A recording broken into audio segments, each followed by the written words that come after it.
Day1. So this was 4 courses last year, and this is actually the first course for this year in the sistership program between University of Kentucky and University of Mansoura. The sistership program is sponsored by the International Society of Nephrology, and we are doing these courses every couple months to keep the CME and to keep ourselves updated with the nephrology, or whatever new in nephrology. So today we have the second hemodialysis course. This course will be focusing on the water treatment of the dialysis clinics. Then we'll also focusing today on anemia management in patients on dialysis. And tomorrow, our focus will be the use of anticoagulants and the hypercoagulability status on dialysis, and also the nutrition assessment and the problem with nutrition and malnutrition in dialysis patients. Today we have great speakers. We have Dr. Lohani from University of Pittsburgh. She's going to talk about anemia management. And we have Dr. Nagi Syed Ahmed, the best chief of nephrology and the founder of the nephrology in Mansoura University, is going to talk about water treatment in dialysis patients. We have also, so we have 2 lectures, then we have 2 case presentation and discussion. We have Mark Nagy is going to present a case of intoxication with heavy metals on dialysis. I will just, because of the suspense, I will let him to introduce his case without giving you much more details. And we have Dr. Yara Mohib, who is a lecturer of nephrology in Mansoura University, is going to present a case of resistant anemia and erythropoietin hyperresponsiveness in dialysis patients. And each case presentation will be followed by discussion. We have today Dr. Donia, is a senior consultant at Mansoura University Nephrology Center. He's going to moderate the session with Professor Ashraf Abdel Basit. He is the past president of Mansoura University, and currently he is academic director of UH in Cairo. We have also Katie Donaldson from University of Kentucky. She is going also to moderate today's session with Professor Donia and Professor Abdel Basit. Tomorrow, we will have also great moderators, Dr. Hisham Said from Insurance University, Juan Carlos Aisinina from University of Kentucky, George David from the Pharmacy School of Medicine at University of Kentucky, Peter Sawaya, our chief of the nephrology division at University of Kentucky, and Professor Gadar Konishi, who is Associate Dean at Mansoura School of Medicine, and she used to be the chief of the nephrology division at Mansoura University. So without further ado, I'm going to introduce briefly Dr. Ala Abdel Nasser. She is going to give us short quiz, some questions. We need to think about it. If you want to answer these questions, you can answer it. And by the end of the day, we'll give you the right answers with justifications and rationale of the best answer. I'm going to stop sharing and allow Ala to share her screen. Please go ahead, Ala. So by the way, this meeting is accredited from Egypt. We try to get accreditation from the American Council of Continuous Medical Education, but so far we have no success. But anyway, this is sponsored by the International Society of Nephrology and also sponsored by the Egyptian Society of Nephrology. Can you go ahead and share your screen? Go ahead, please.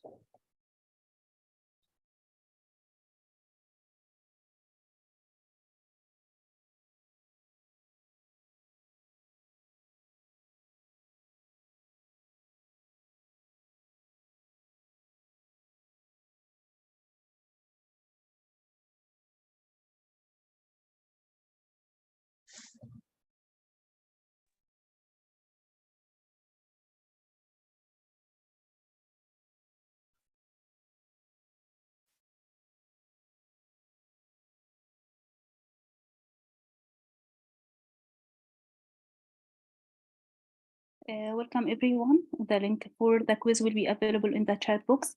We have 10 questions for today, and by the end of today's lectures, we will discuss the correct answers. I hope all the participants share this quiz. Which one of the following is the most common identifiable cause for erythropoietin resistance?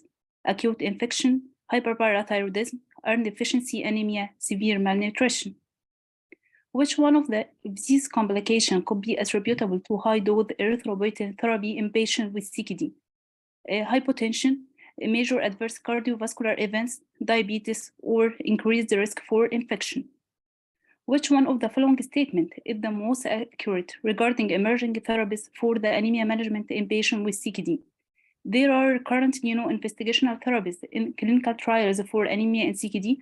Hypoxia-inducible factor propyl hydroxylase domain inhibitors may be a promising strategy for the management of anemia and CKD. Stem cell-based therapies are in the early stages of clinical trials for anemia and CKD. Hepcidin inhibitors are in the late stage trials for management of anemia and CKD. Which is most accurate regarding erythropoietin therapy in patients with CKD? The goal of erythropoietin therapy is to maintain a hemoglobin concentration of 10 to 11.5 grams. The goal of erythropoietin therapy is to maintain a hemoglobin concentration within normal reference range. Erythropoietin doesn't affect the blood pressure, or erythropoietin may improve cardiovascular outcomes. According to Kudugi guidelines for patients on aluminum-containing drugs, serum aluminum level should be monitored every 3 months, 6 months, 12 months, no need to be assessed. The most serious fungal infection that was reported with this furoxamine treatment is aspergillosis, candidiasis, mycorrhizasis, toxoplasmosis. What is the volume of treated water that is used to prepare the dialysis of a 4-hour conventional dialysis?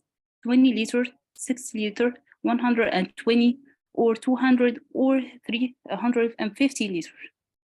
Which one of the following water treatment processes is responsible for removal all of iconic contaminants, bacteria, and endotoxin? Sand filter, carbon absorption, softener, ultrafiltration, or reverse osmosis? According to the international guidelines for dialysis water treatment, the least permissible concentration of aluminum in the treated water shouldn't be more than 1 over 10,000, 1 over 1,000, 0.01, or 0.1 or 1. According to the Association for the Advancement of Medical Instrumentation, microbial quality standards for dialysis fluid, the maximum allowed microbial contaminant level for ultra-pure dialysis is 2,221 or 0.1 colony forming unit per ml. That's all the questions for today. We will meet again with the correct answers. Very good, very good. Thank you so much, Ala, for these nice quizzes. And by the end of the day, she will show us the best answers. Then she will also walk us through the rationale and the justification of these answers. Now I will let Dr. Ashraf Abdel Basit, the past president of Mansoura University, to introduce Dr. Nagi Said Ahmed for his presentation. I know it is you're an afternoon time right now, right? And so, hi everyone. It's very nice to be with you today and to share this cooperative activity between the Kentucky and Mansoura. And I thank Ala and Amr to invite me, although I'm a pediatric nephrologist, to share in this session. You know. I'm happy also to co-chair the session with Katy and Ahmed, and hope we will have a nice time together, inshallah. It's my pleasure today to introduce one of the best nephrologists I have ever seen, one of the best professors of not only in medicine but also in medical education, and a personnel who is very keen on his patients, on his on his colleagues. It's my pleasure again to introduce Dr. Nagi He's going to give his talk about an important topic, which is water treatment in dialysis. Nagi, the floor is yours. Assalamu alaikum. Alaikum salam wa rahmatullahi wa barakatuh. Thank you very much, Professor Ashraf. It's been great days we worked together in patients' wards. Remember that was in 1986 or something like that. Yeah. They were great days. Thanks, Amr, very much, and thanks for the Kentucky group. And it's a great honor for me and a pleasure to be among you and to present an interesting point about focus on water treatment dialysis units. Please allow me to share because the chair is not allowed. Yeah, it's allowed now.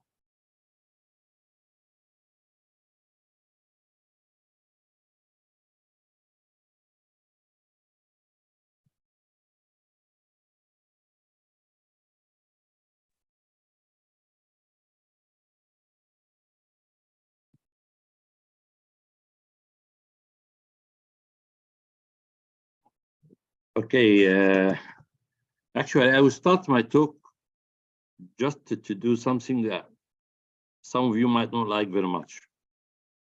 That I sometimes see the patients with renal disease as not that clean.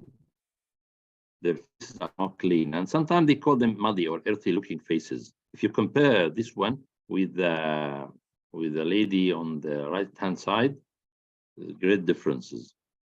The skin doesn't look very clean, and you think you need to clean it. Just needs to clean. I might get some cloth and soap and try to clean it very much. And it's itchy, so they think it's dirty.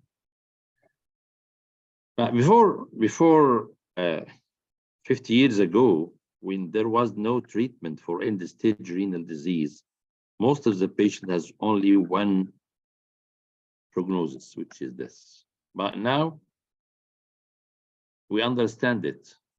You need to get it clean. Then what you do is to wash it. We wash everything to get it clean. And if you would like to make your car clean, you just wash it. And you use a washing machine to clean your clothes. And I sometimes think of a dialysis machine like a washing machine. No great difference between them. And I can remember this old Travenol batch system machine. It looked like a washing machine at that time. I used to work in dialysis in 1985 or even before, when only the batch system was present in at least half of the machines in the unit I was working in. But now the thing, starting from the late 90s and late 90s, the shape of the machine is not anymore like a washing machine.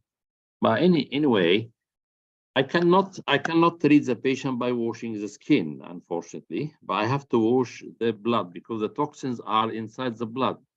If I want to wash the blood, I have to use some water to irrigate the blood and wash it by water, but not by soap, but like soap, if you can imagine.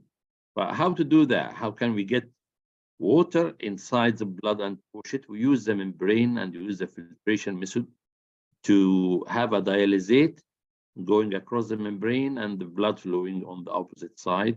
So they get into proximity, but not in direct touch. And this proximity causes the washing things. And dialysis is just washing. Molecules passes each side of the membrane to allow it to be cleaned of something and gain some new materials. And this is the circuit, blood going on and out, and dialysate on the other side of the membrane goes in and out at the same time.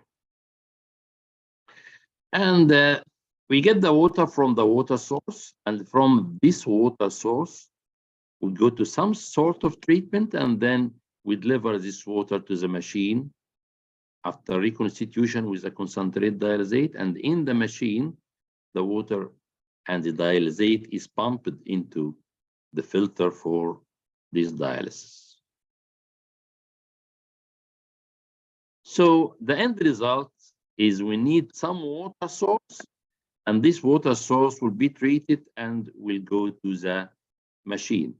So an important cornerstone in dialysis is the water source. And we've got a lot of water around us. Fortunately, water is common in our environment. But is it suitable for dialysis? Not all the water together. We've got different types of water. Here in this diagram, you can see what's called saline water, brackish water, and the fresh water, with decreasing concentration of solute inside. And this is a saline water with 50 or more parts per thousand. And the brackish water with 30 parts per thousand. Then the fresh water, 0.5, from 0 to 0.5 parts per thousand. And this is a good river. We hope that all the rivers are very nice and clean like that, but this is not the and to drink this water from the river nowadays, we don't go and drink from the river straight away. So the water in the river is not very suitable for our drinking in most of the cases. But we need to treat this water in the municipal areas, in the treatment plant. When we go through flocculation, coagulation, flocculation, sedimentation, then filtration, then the distribution system to our houses. And this drinking water is the water that we use as the source. Unfortunately, the water coming to the municipal purification or municipal treatment is not the same. Those are coming from the same river, Nile River in Egypt, but there are different areas, different places. Each area has got certain characteristics that are quite different from the other regions. So we should take into account the type and the characteristics and the water that we need. Different sites here and different TDS, which is total solvent solutes, different hardness and different alkalinity in different sites of water according to different types of measurements. And this also the elements like aluminum, barium, manganese, zinc, boron, differs from one side to side. This depends on the soil, depends on the draining channels into the water, depending on how the people use the water around them. And it's not only chemicals in the water, but also some algae and also some bacteria. So different types of bacteria, different types of algae, different types of chemicals are in the source water coming from the same river all over Egypt. And when we use this source water and we send it to the municipal plant, they don't come the same. Even the municipal plants are different from one town to another, one side to another. Even in different areas in the same town or the same city, you get different types of water if you analyze them. But the problem with the dialysis patients is different from the average population, that they get this water in an enormous amount. As you see, enormous volume of water will be in contact with their blood, rather than the average population who gets some water along the GIT. So the amount is quite different.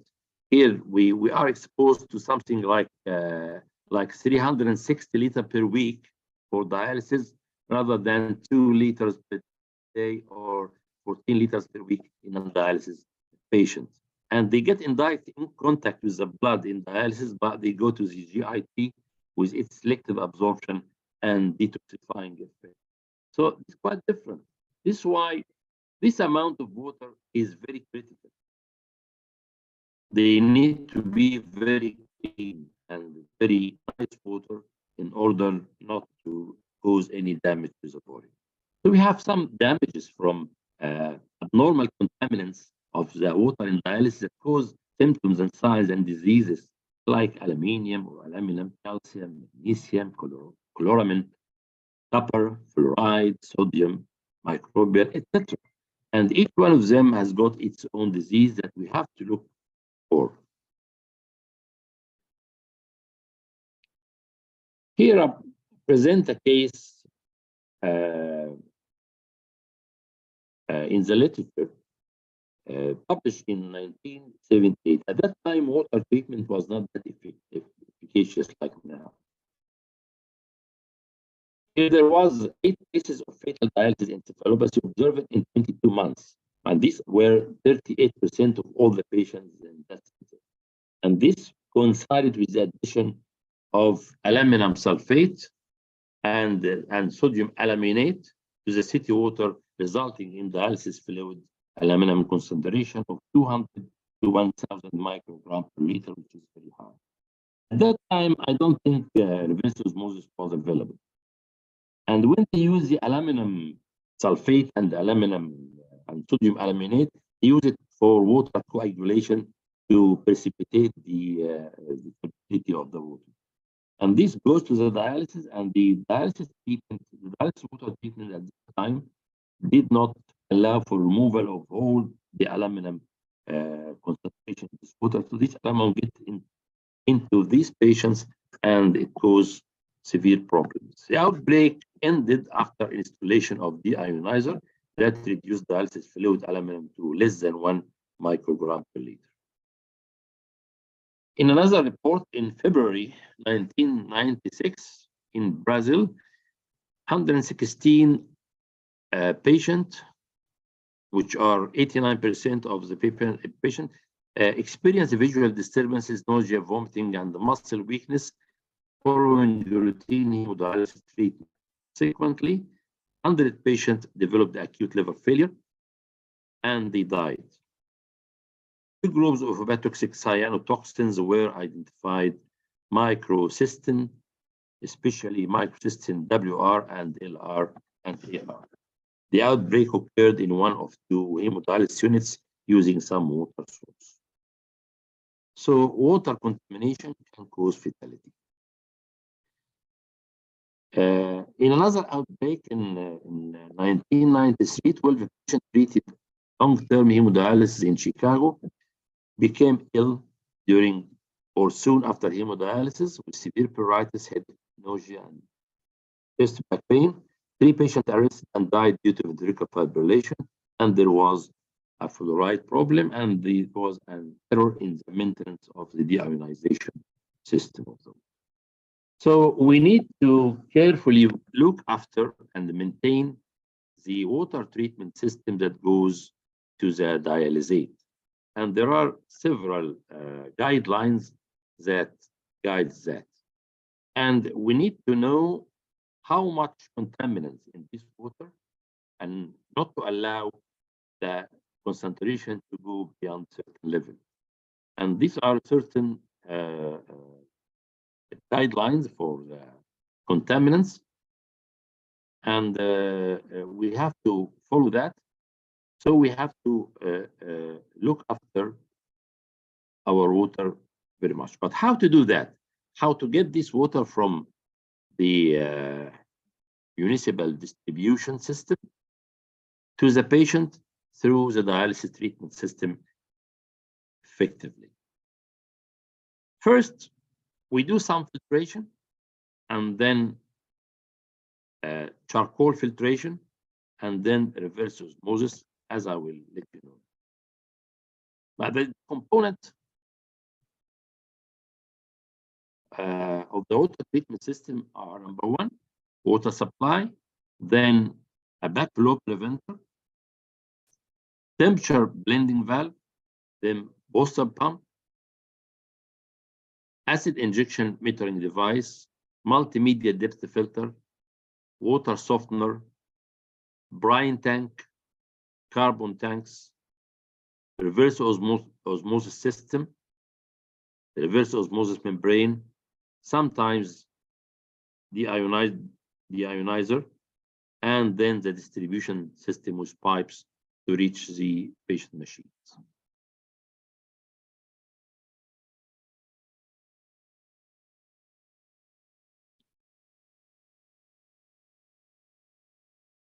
The municipal water usually comes from one of two sources, either the surface water coming from the river or the groundwater. And most of our cities here in Egypt are relying on the surface water, not the groundwater. Probably in some desert area, they use the groundwater. The surface water is generally more contaminated with organisms, less contaminated with others. But the groundwater generally lower in organic material but contains higher inorganic ions such as iron, calcium, magnesium, and sulfate. So they might need some modification in treatment system. Reverse osmosis with or without deionizer is capable of excluding metal ions, aqueous salts, and the molecules from the treated water, followed by this option component. Usually there is storage tank, then ultraviolet radiators, then ultrafiltrations with endotoxin retentive filters. And this usually leaves the water more or less near to the distilled water or the water without much dissolved ions or salts. The carbon absorption of the carbon filter removes the contamination by chloramine or organics. The softener usually removes the excess calcium and magnesium. RO removes the ionic contaminants, removes the bacteria, endotoxins, and maybe viruses. Deionization removes some ionic contaminants, and ultrafiltration removes the bacteria, endotoxin, and the viruses. And these are the data of allowed concentration that are allowed to go to the water dialysate to the patient. If you look here down at the aluminum, the allowed aluminum is 0.01. And this is milligram per liter. Here's aluminum, chloramine, copper, fluoride, nitrate, sulfate, zinc, arsenic, barium, etc. And if you come to microbiology, the bacterial contamination of water should be looked for and carefully managed. So for the conventional dialysis, we should not allow more than 200 colony forming unit per mil. And we take action when it reaches 50 colony forming unit per mil. Ultra pure water, we allow only for 1 colony forming unit every 10 mil. So it's 0.1 colony per mil. And this is what we use. And this is the guidelines for bacteria and the endotoxins that are used now since 2011. Now I will go through each stage and show how it is done. This is the multimedia filter, or we call it the sand filter.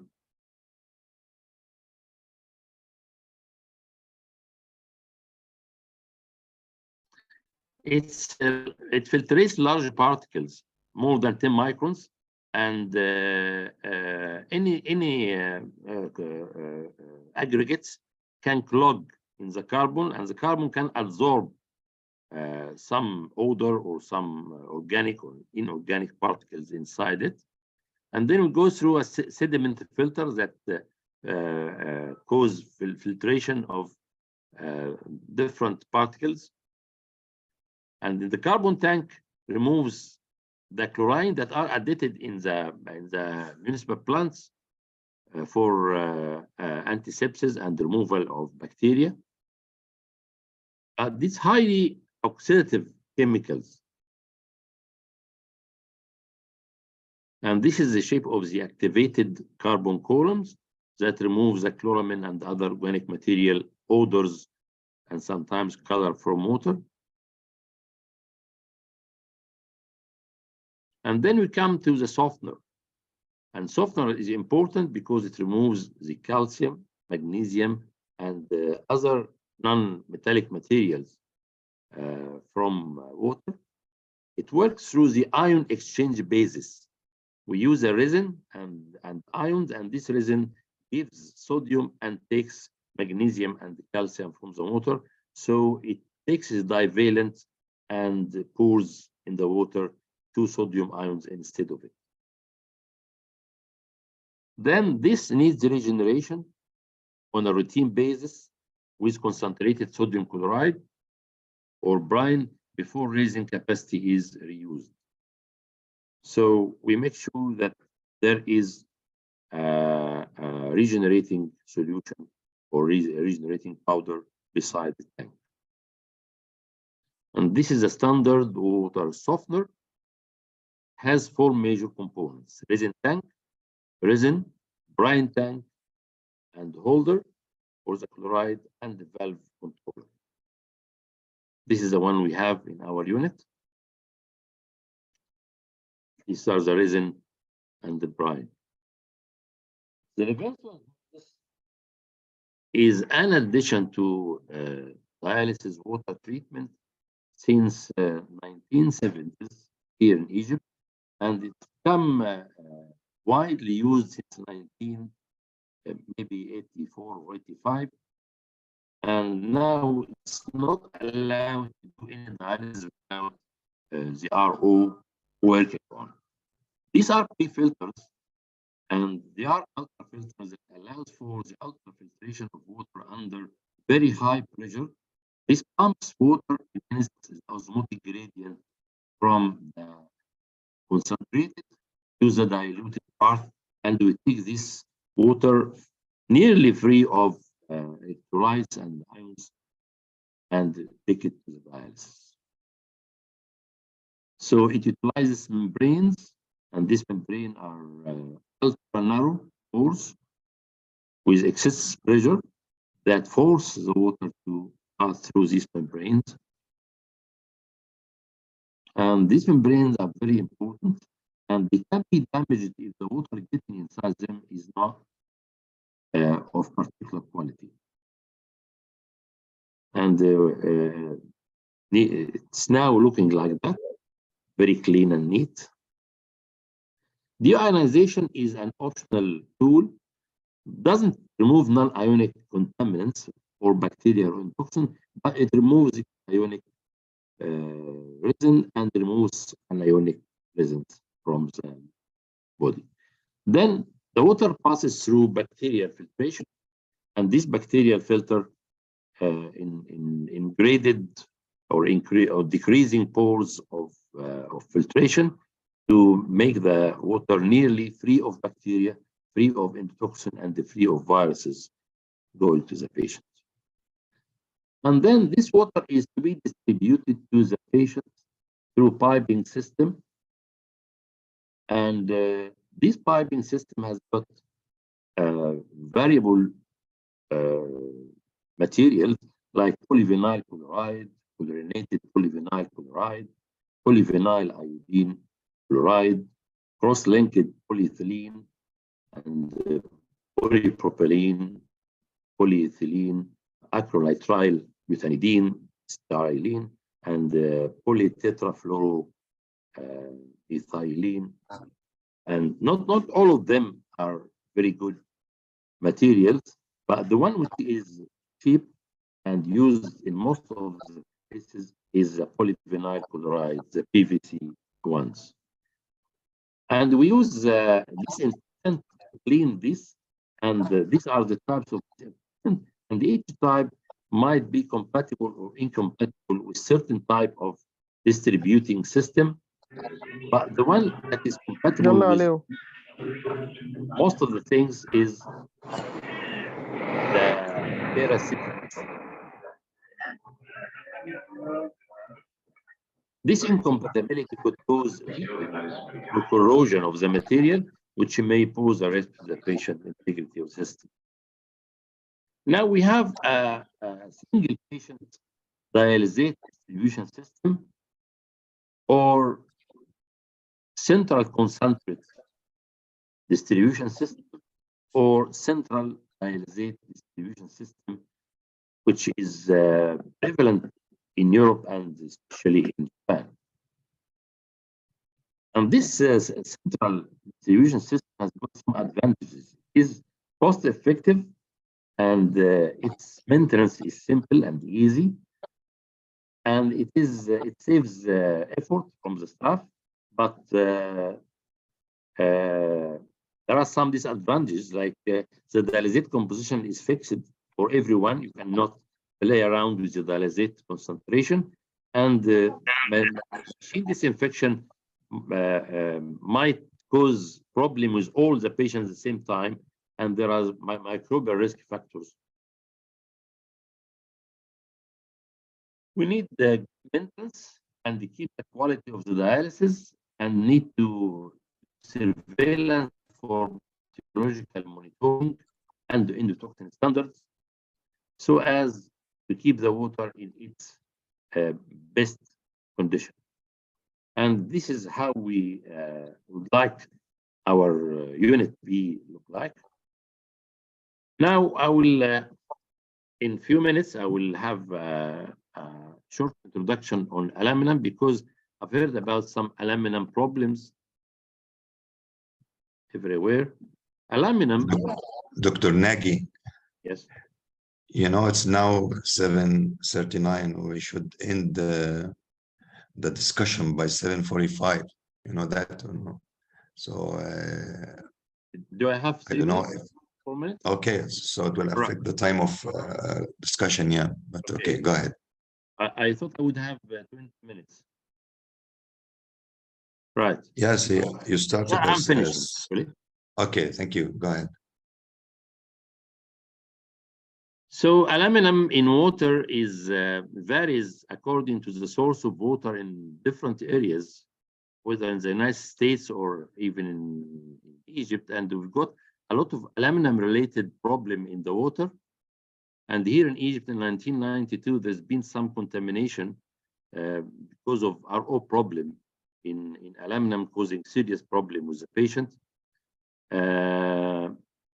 But unfortunately, when we do analysis of our water in our unit here, we don't detect any aluminum in our water. But aluminum is not only present in the water or in the dialysate, it is present in a lot of food. And if you cook this food in aluminum cookware, then it might affect aluminum, especially in certain types of food. And also in the breast milk formula, Professor Ashraf would know that, aluminum might be there in some certain formula. Like here in the soy formula, aluminum is very highly concentrated. Also, a lot of drugs like the antacids, the internal analgesics, and some antidiarrheals like the kaolin contains a lot of aluminum, which can cause aluminum toxicity to the patient. But what to do for aluminum problem? Regular monitoring of aluminum level, and we use low dose despheroxamine test to diagnosis, and we use low aluminum dialysate for aluminum-related diseases, and we limit use of aluminum-containing drugs, and we may use aluminum chelation. And thank you. We thank you very much, Dr. Nagy, for this journey of the water, and we only have 3 minutes for discussion. So if anyone has questions for Dr. Nagy, please go ahead. Thank you so much, Dr. Nagy, for this nice illustration. can you please explain which part of the water in the water treatment unit and the purification system is responsible for the aluminum clearance? It's usually the reverse osmosis type of segments that is responsible for aluminum. So if you remove this from the unit, then you expect that most of the aluminum coming from the source water go inside your dialysis water. Very nice. And can you please comment on the drinking water treatment in Egypt when they bought a lot of aluminum sulfate to make it clear? It's not only Egypt. I think it is prevalent in a lot of places. Even the farmers in using what's called a large bottle or the zir, they put something called alum inside this. This causes coagulation of all the dirts and all the suspended material in water, and they settle down in the bottom of the jar. So you can use the water that is cleared from that. And they use the same in the water treatment plants, in the municipal water.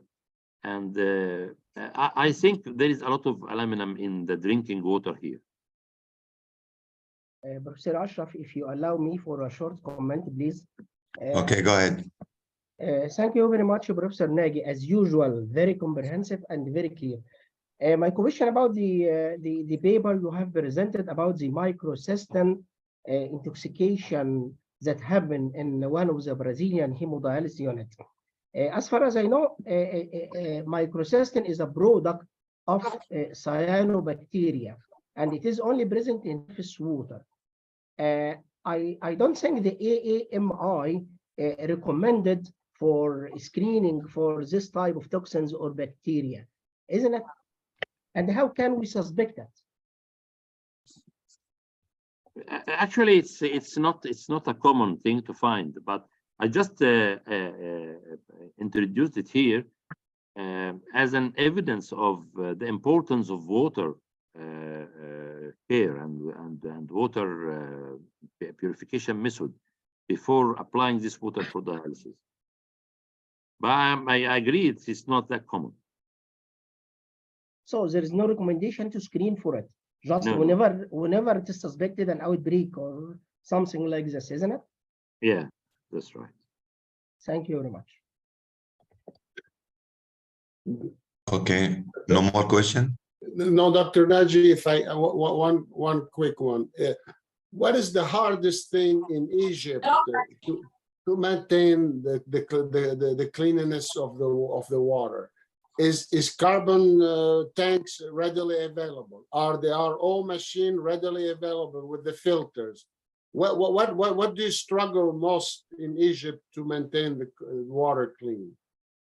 I think the most critical thing here in Egypt is to have a proper, accurate analysis of the water every now and then. It is quite expensive, and it's not guaranteed that it is accurate. So as I said, our water in our unit comes every time there is no contaminant at all in the water. But I doubt it, because the TDS of the water that we use for dialysis is sometimes higher than what we expect.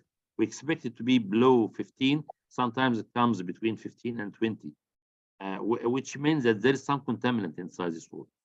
But the tests come negative every now. And Dr. Nagy, based on what you just taught us right now, the amount of water we use in dialysis is huge. If you are, every single patient, is getting about 120 liter, I think, per dialysis session. This is the dialysate water. This is not the water coming from the source. So the water coming from the source should be at least 4 or 5 times more than that, because you reject a lot of water during the purification. Correct. This means that in every single day of even a small dialysis clinic, it's huge amount. I just did some calculation. It's probably at least 20, 30, 40,000 liters of water. You know, if you're doing 2 or 3 shifts for 20, 30 patients.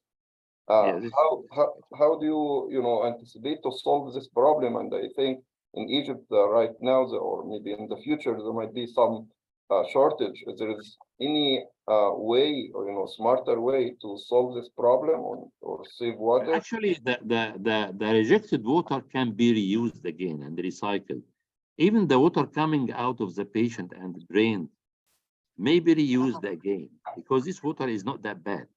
It contains a trace of some toxins from the patient, but these are just traces. It can be recycled, and I would think that the effluent water from the patient are even more clean and more pure than the water coming from the water source. So they can be reused easily. Dr. Nagy, is the water coming from the patient, I mean to the drain, is very high in urea? Could it be used as a fertilizer? It contains urea, but it's not very high in urea. I see, but could it be used for irrigation of plants, or it will be toxic? Yes, why not? Because urea is a fertilizer, isn't it? Yes, why not? Yeah, thank you, Professor Nagy. Actually, we are working in the Urology and Nephrology Center about this subject, led by Dr. Samir Salli. My question about the difference between ultra pure water and water used for substitution shouldn't be clear of bacteria and toxins to use it as substitution, or it is same like ultra pure? Yes, it should be free, completely free of any detectable toxins, pyrogens, endotoxins, or bacteria. Yes, thank you very much. But the ultra pure water is not the same as water for injection. It's not the same. Yeah, because one slide showed like that, so I wanted to be sure that my information is right. Thank you very much. Could we move? So much. Could we move? Yes. Because of the time frame, we need to stop the discussion. We still have an interesting case. Maybe with this case, we'll have another discussion. I'd like to introduce Mark Nagy. He is lecturer or assistant lecturer in Mansoura University, and he is going to present a case of aluminum toxicity in hemodialysis patients in Mansoura. Then we'll have a discussion after his case presentation. So by the way, till Mark will share his screen, I can tell you that we have done in the last couple of years more than 25 bone biopsies in Egypt, and these bone biopsies have been read and interpreted in our histomorphometry lab in Kentucky, and we found a lot of aluminum intoxication in the bone. Of course, we didn't investigate the source, and of course, we didn't investigate the extra skeleton accumulation of iron and aluminum in these patients, but hopefully in the future, we can investigate that. Please go ahead, Mark, and make your screen bigger and present your case.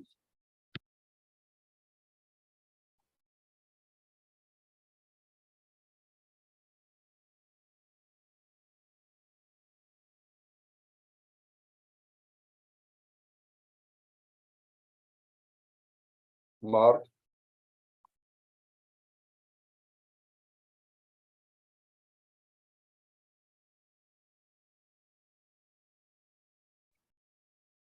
Good evening, Dr. Amr. Good evening, everyone. Good evening, Mark. Go ahead, please. Okay, I'm Mark Nagizaki. I am a demonstrator of internal medicine and nephrology, Mansoura Nephrology and Dialysis Unit. Today, we will discuss a case about a case of heavy metal intoxication. Our patient is SH, an Egyptian female patient, 30 years old. She was diagnosed as systemic lupus since 2008 by musculoskeletal symptoms and immunology. maintained on steroids and azathioprine as maintenance therapy for lupus from 2008 to 2016. In 2016, she developed proteinuria and she underwent renal biopsy in our unit. It revealed lupus nephritis class 4. So she began her induction therapy with pulse steroids and MMF. She refused cyclophosphamide as she is female patient, young and childbearing period for the infertility issues. And then she was maintained on MMF instead of azathioprine as maintenance therapy with steroids. Until 2019, she passed to end-stage renal disease with adjusted dry weight to about 40 kilograms. MMF was withdrawn and maintained only on prednisolone, 10 milligram per day. Then 8 months ago, she developed lupus activity on dialysis, so steroid dose was increased again to 40 milligram, and after tapering of steroid dose to 10 milligram per day over 6 months, she developed reactivity again in the form of autoimmune hemolytic anemia and musculoskeletal symptoms, plus immunological activity in the form of consumed C3 and positive anti-double-strand DNA. MMF was used again with steroids, but withdrawn due to GIT upset, and the steroid dose was increased to 40 milligram with controlled activity as regards lupus. As regards her lab, her BTH level was 59 and then 66, then 530 picogram per milli in February 2022. Vitamin D was low. It was below 12 nanogram per milli. It was actually 9.7 nanogram per milli. Phosphorus was in normal range. Calcium was high. It was 11.1, and she was on oral calcium, so it was stopped.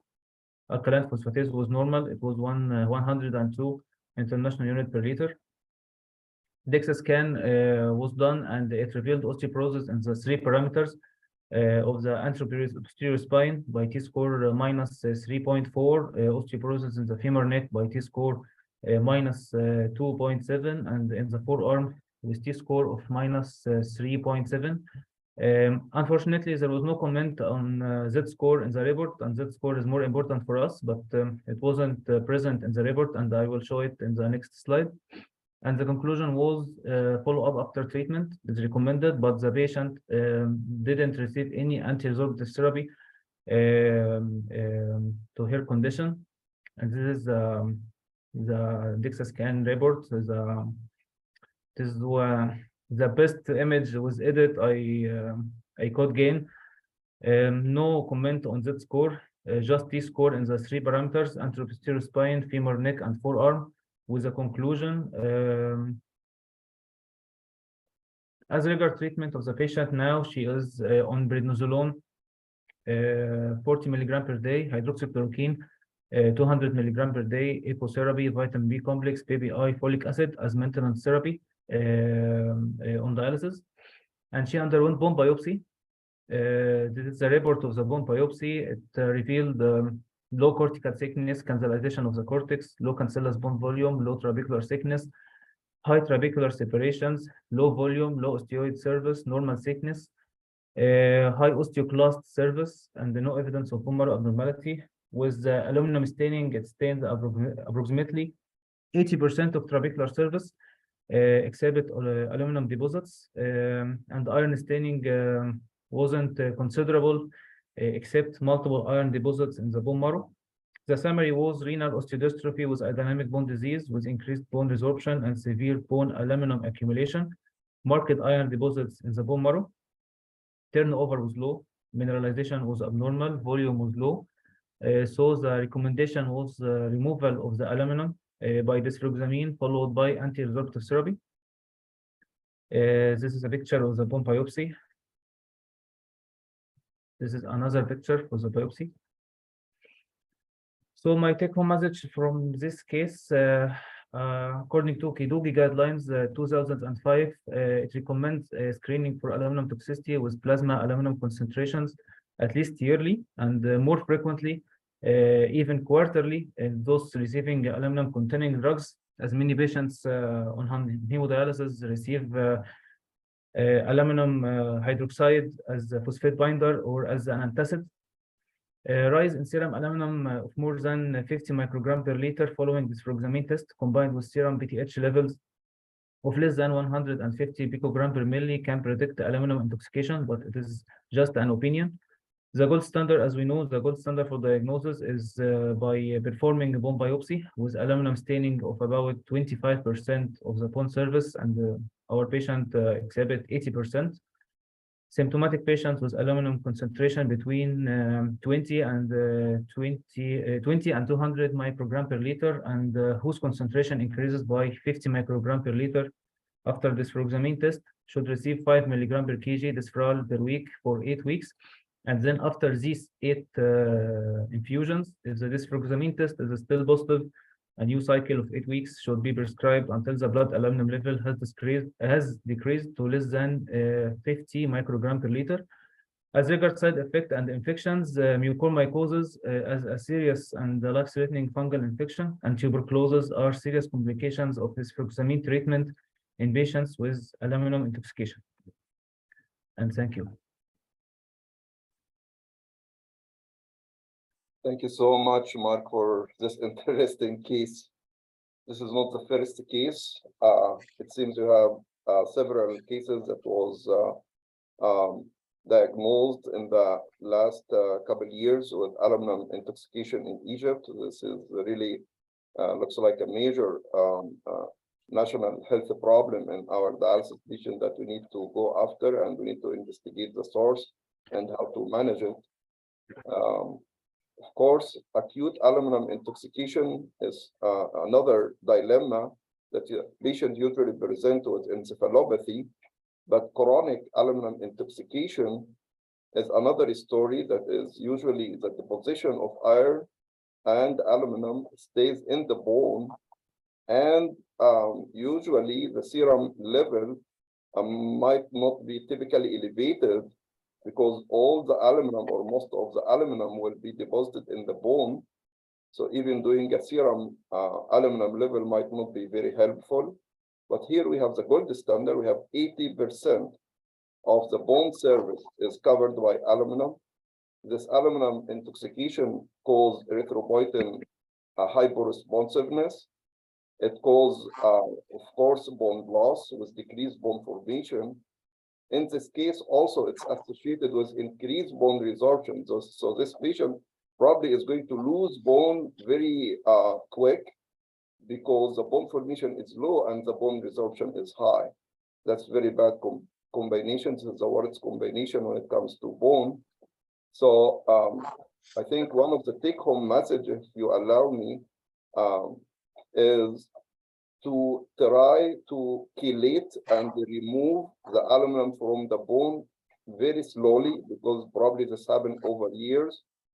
If you give good dose of desfruxamine, you can mobilize the aluminum from the bone to the serum, then the patient can develop acute aluminum intoxication with encephalopathy.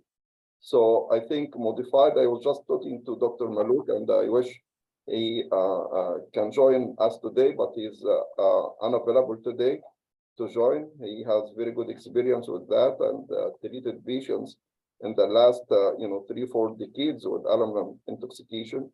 So he suggested using a modified dose of desfruxamine, a smaller dose, maybe half dose, to avoid acute intoxication, because there is an extreme and extensive aluminum deposition in the bone. So if you chelate this and if you mobilize this to the blood, you might induce more harm than benefit. Of course, the major question, the $1 million question would be, where does aluminum come from? Is it from the RO? I think you guys have done several, water aluminum level and all came back negative. So can it come from medication? Is it coming from aluminum utensils? Is it coming from food, from drinking water? I think this needs further investigations. I'm open for anyone to help us in this field. Go ahead. Dr. Am. Yes, Dr. I have an experience, not an experience actually, but it was about more than 10 years ago. I was invited by one of our colleagues in Zagazig to share in the dissertation, an MD dissertation about the defense of this. And her study was on aluminum toxicity, and the surprise or the point I want to address here that the aluminum level in the dialysate coming from one of the companies was very high, and it was the source of increase in the aluminum level in this cohort of patients here. I don't know if you anyone has an experience with that or not. Did we test an dialysate coming from different companies to test for aluminum there? I don't have experience with this. That's very good, smart. And I actually have read about the aluminum that is, in the dialysate, not only on the hemodialysis dialysate, but also in peritoneal. But in the BD also, yeah. Exactly. I wonder where does this come from? I mean, it should be aluminum-free dialysate, but I saw this was written in several places and several articles. It would be, as Dr. Ashraf mentioned, very interesting also to measure the aluminum in the dialysate fluid. I agree with that 100%. We are after this, Dr. Ashraf. We are doing a national campaign and national efforts. We are doing bone biopsies in Egypt in several places, and we are checking the aluminum level in the water, in the drinking water, in the dialysate, and in the water after the RO system. So we are after this. It needs maybe a year or two to answer this question. Okay, thank you. Thank you so much. Dr. Amr, what about the aluminum-containing drugs? Because whenever we discuss a case like this, actually we find many drugs which was not expected to have alum, like erythropoietin, like some calcium channel blocker, even vitamin B. Do you think in such a case, the drugs may be the only responsible for this alum toxicity, or we should recheck the water again in other labs? I mean, maybe outside Egypt or something like this. Yeah, I think it's very, very good question, Dr. Sabri.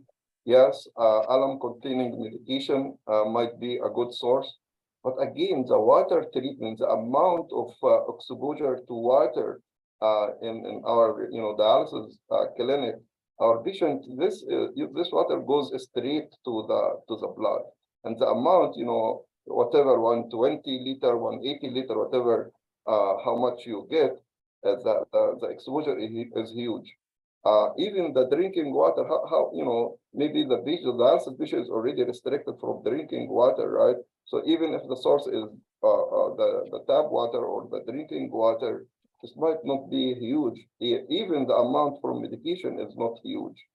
Again, we should investigate this thoroughly, and this will take a lot of national efforts to investigate this. But I think all options are open. We are open for every single reason that might induce this aluminum toxicity. Thanks. Absolutely. Dr. Nagy, do you want to comment on this national, it seems, problem of aluminum toxicity? What do you think? Do you think it's related mainly to the dialysate water, or yeah, it is logic to think of dialysate as a cause, because dialysate is in direct communication with the blood during the session of dialysis, and it is a valve technique. Like even if the dialysate concentration of aluminum is less than that of the blood, still aluminum would go to the patient, because aluminum, when it is exposed to the membrane, it passes through the membrane, and when it goes to the blood, it sticks to the albumin straight away. So the free aluminum concentration is low. So as whatever aluminum concentration the dialysate, it will go to the patient even if it is less than the patient concentration. So it works as a valve technique, going from outside to inside rather than from inside to outside. And this is a problem. But actually, most of the analysis proved no dialysate aluminum. So where it comes from, drinking water maybe this is one source, and the kidney is not working to excrete it, and it's not excreted on dialysis.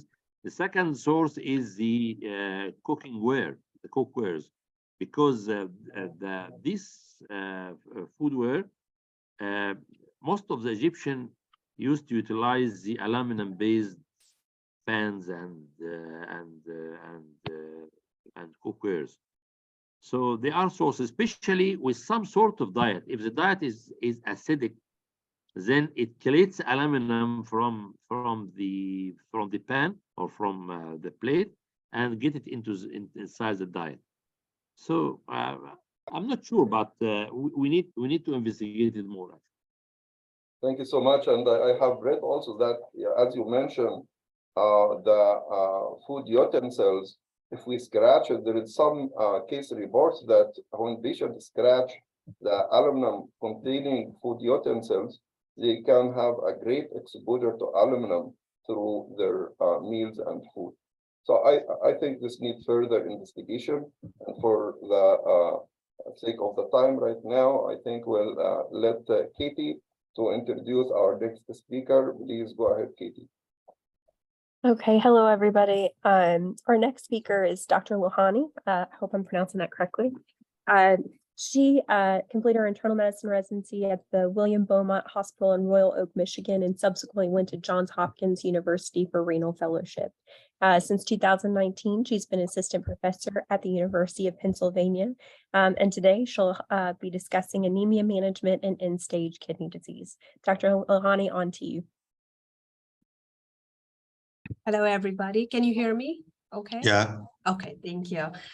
Thank you so much for the invitation for the talk today and for the kind introduction. So today I will be discussing about anemia management, specifically focusing on end-stage kidney disease patients on hemodialysis. I've divided the talk into these specific objectives, and throughout the talk we'll be talking about these, focusing on these objectives. So starting with the first objective of understanding the cause of anemia and end-stage kidney disease and the consequences of anemia. So as we are all aware, in end-stage kidney disease and CKD patient, the primary reason for anemia is erythropoietin deficiency because of decreased EPO production,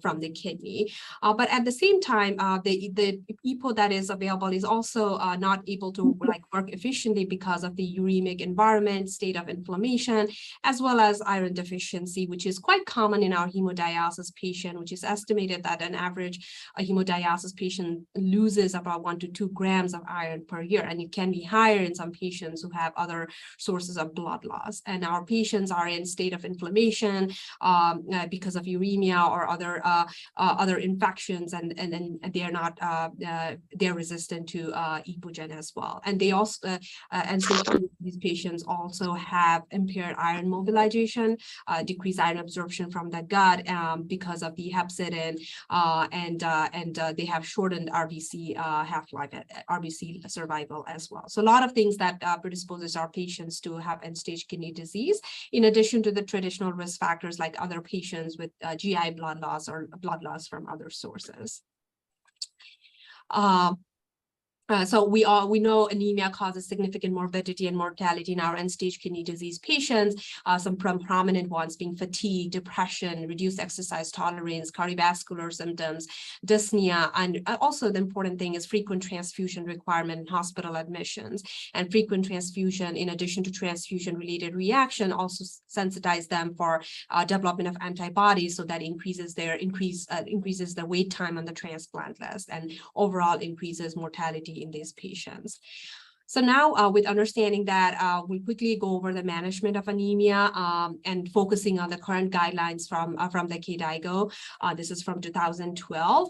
So KDIGO recommends checking hemoglobin in patients monthly or sooner if clinically indicated. And we diagnose anemia in patients with hemoglobin less than 13 in men and less than 12 in females. And once you've diagnosed anemia, then you need to do further workup by getting a full blood count, reticulocyte count, ferritin, transferrin saturation, B12 folate, as well as GI blood loss workup with the occult stool test if indicated. Typically, it's recommended to check iron studies in patients every 3 months or even monthly if they are requiring iron supplementation. So based on various studies, we know that targeting, even though anemia is diagnosed with the hemoglobin less than 13, numerous studies over many years, some of the prominent ones being normal hematocrit trial, CORE trial, CREATE-3 trial, have shown that we don't have to achieve a normal hemoglobin in our end-stage kidney disease patient, because achieving higher hemoglobin requires more therapy, especially with erythropoietin-stimulating agents, and that comes with adverse consequences, especially cardiovascular mortality. And hence, based on these various studies, we came up with this target hemoglobin of 9 to 11 grams per deciliter as the target hemoglobin in our patients. And the KDIGO recommends achieving this target as well. I just wanted to briefly highlight that this is a very old study, but kind of shows that the cardiovascular outcome trying to achieve a normal hematocrit level is actually higher than lower. So we don't need to achieve a normal hemoglobin, but we'd be okay with 9 to 11 gram per deciliter. So the first step in management of anemia and stage kidney disease is to identify iron deficiency and then treat the iron deficiency. The recommendation to replete iron in end-stage kidney disease is different than general population. We target a higher iron saturation compared to general population and higher ferritin concentration compared to general population. So KDIGO recommends supplementing iron with iron saturation less than 30% and ferritin less than 500. In certain situations, we act even if the iron saturation is less than 30%, we give iron even if the ferritin is higher than 500. And there are certain studies like DRIVE study that showed that achieving a little bit higher ferritin if their iron saturation is low will decrease their erythropoietin stimulating ESA requirement. Again, there's not a great like a lot of studies supporting this, and it's a decision based on individual patient and if their iron requirement is higher. KDIGO's stand on this is if your if your patient's TSAT is less than 30%, but ferritin is more than 500, you could give a trial of 1,000 milligram of iron sucrose for a period of several weeks to maintain their hemoglobin. And again, as I said, various studies have shown if you give iron therapy, their ESA need it is less. And then typically we use we use IV iron as compared to oral iron because oral iron is not well absorbed in our end-stage kidney disease patient because they're always in a state of inflammation. So their GI absorption of iron is not effective. And so that's why we usually always, most of the time, use intravenous iron during their hemodialysis session to replete their iron. These are the various iron formulations that are available in the United States, and most common is the iron sucrose or Venofor. And it can be given in different regimen. It can be given usually the loading dose of 1 gram, and can be given either 300 milligrams 4 times, or to make it 1200 milligram, 100 milligrams over 10 doses, or 200 milligram over 5 doses over various treatment time to achieve that goal. And a maintenance usually of 50 or 100 milligrams going forward. Another less frequently used, but that can be used as iron gluconate is another formulation of iron that we use. And ferroheme or ferromixitol is another iron preparation that is used. Not very commonly used, the ferricarboxymaltolase is another IV iron preparation, but the important thing to consider with that is it can cause hypophosphatemia, but not so much in patients with end-stage kidney disease who do not have significant residual kidney function. Important thing to consider with iron therapy is we should not give IV iron to patients who have active systemic infections because iron is a substrate for bacterial growth, and these infections will flare up. So we should hold iron therapy in patients who are already getting it and not start it in patient until their infection is resolved. Shouldn't typically, regardless regardless of like different, even though we said that we could still use ferret iron for patients with higher ferritin, up to some providers do it for 750 is the maximum ferritin level they would give iron to, or some usually go up to 1300. But regardless, you shouldn't give IV iron to anybody with higher ferritin more than 1300 and TSAT more than 30%. We should always monitor them for allergic reaction and anaphylaxis, and typically we should monitor them 60 minutes after the infusion. And typically these are given during dialysis, so they can be monitored. After we ensure that patients have been adequately iron depleted, the next step is to give erythropoietin stimulating agents. A lot of the times they can be simultaneously started unless somebody is very iron deficient. You need to replete their iron first. Usually erythropoietin stimulating agents or ESA are started when their hemoglobin is less than 10, so that we prevent a drop of hemoglobin less than 9 in these patients. And this is a KDIGO guideline on that. Sometimes, so and again, it's not graded, but KDIGO recommends that you can individualize it to certain patients. If their quality of life is being affected because of symptomatic anemia, you can try it for hemoglobin more than 10, but never for patients with hemoglobin more than 13, or try to target more than 13. But typical recommendation is to start with hemoglobin less than 10. After you've started ESA, how do we maintain it? We maintain it to keep the hemoglobin between 9 to 11 and should not be used to maintain hemoglobin concentration more than 11.5. Sometimes, again, based on individual requirement, if they're very symptomatic, can sometimes be used for hemoglobin more than 11.5, but never to maintain hemoglobin more than 13. How do we dose the ESA in our patient? The initial dose is determined based on patient's hemoglobin concentration, baseline hemoglobin concentration, body weight, and clinical circumstances, meaning how symptomatic they are. And the dose, subsequent dose adjustments are also made based on how the patient's hemoglobin is responding to the treatment, and what dose of ESA they are requiring, and then clinical requirement. And once their hemoglobin is reaching their target, then we need to start decreasing their dose, or sometimes even stop it. But typical recommendation, we should start decreasing the dose before we completely stop the ESA. So these are the various ESA formulations available. The most common one, commonly used are epoetin alpha in a lot of the dialysis units. And the typical starting dose is 50 to 100 units per kg, 3 times a week with hemodialysis. Epoetin alpha, EPPX, or Retacrit is another formulation, again, used in similar dosing regimen, 50 to 100 units per kg as a starting dose. The other formulations are darbepoetin, starting dose of 0.45 micrograms per kg every week, or 0.75 micrograms per kg every 2 weeks. The other one is methoxypolyethylene glycol epoetin beta, or pegylated epoetin beta, or commonly called as Mansoura, used at a dose of 0.6 microgram per kg and every 2 weeks as a starting dose. And it's typically, we expect a rise of 1 to 2 gram per deciliter of hemoglobin per month. If the hemoglobin is not rising more than 1 gram per deciliter in 4 weeks, we increase the dose by 25%. We should not increase the dose less than every 4 weeks, every 4 weeks, if it's not responding, then we increase it by 25% each time. If hemoglobin is increasing more than 1 gram per deciliter in a 2-week period, you need to reduce the dose of the ESA by 25%. And the dose reduction can occur more frequently than once every 4 weeks. But we should try to avoid frequent doses adjustment in these patients. Maximum dose, for example, for epoetin is 20,000 units per treatment. And the typical favored route is IV, intravenous during hemodialysis, even though there is data to support the subcutaneous administration of the ESA agent reduce the total dose required for the ESA, but because they already have access, we already have access to the intravenous venous system. Patients prefer to use it intravenously, and we accept for like peritoneal dialysis patients or home dialysis patients. For in-center hemodialysis patient, we use the intravenous route for the administration.